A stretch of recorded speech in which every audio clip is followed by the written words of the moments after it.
ॐ हिरण्यवर्णां हरिणीं सुवर्णरजतस्रजां चन्द्रां हिरणमयीं लक्ष्मीं जातवेदो महावः ताम आवह जातवेदो लक्ष्मीमनपगामिनीं यस्यां हिरण्यं विन्देयं गामस्वं पुरुषानहम् अश्वपूर्वां रथमद्याम् हस्तिनादप्रमोदिनीं श्रियं देवीमुपहवै श्रीरमा देवी जुषताम् कांसोऽस्मितां हिरण्यप्राकारा माद्रां ज्वलन्तीं तृप्तां तर्पयन्तीं पद्मे स्थितां पद्मवर्णां तामिहोपवै श्रियम्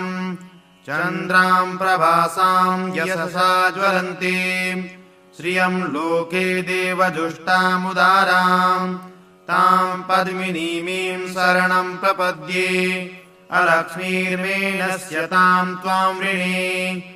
आदित्यवर्णे तपसोऽधिजातो वनस्पतिस्तव वृक्षोऽत बिल्वः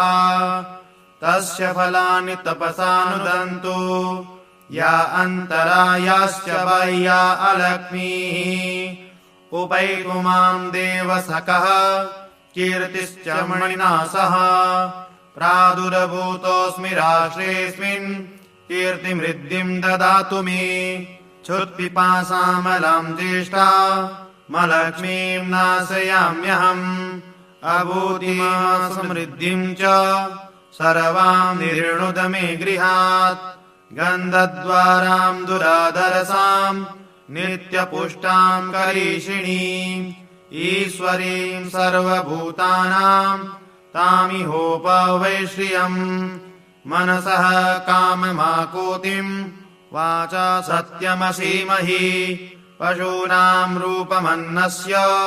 मयि श्रीश्रयतां यशः कर्दमेन प्रयाभूता मयि सम्भव कर्दमा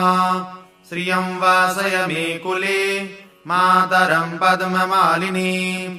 आपसृजन्तु स्निग्धानि चिकिलीतवस मे गृहे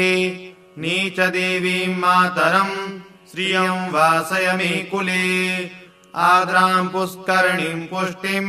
पिङ्गलां पद्ममालिनीं चन्द्रां हिरणमयीं लक्ष्मीं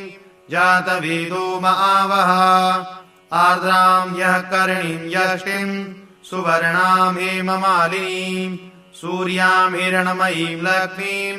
जातवेदो महावः ताम आवह जातवेदो लक्ष्मीमनपगामिनीं यस्यां हिरण्यं प्रभूतं गावो दास्योऽस्मान्विन्देयं पुरुषानहम् यः शुचिप्रयतो भूत्वा जुहुयादाज्यमनवहम् सूक्तं 15 च श्रीकाम सततं जपेत्। ॐ हिरण्यवर्णां हरिणीं सुवर्णरजतस्रजां चन्द्रां हिरणमयीं लक्ष्मीं जातवेदो महावः ताम आवह जातवेदो लक्ष्मीमनपगामिनीं यस्यां हिरण्यं विन्देयं गामस्वं पुरुषानहम् अश्वपूर्वां रथमद्यां हस्तिनादप्रमोदिनीं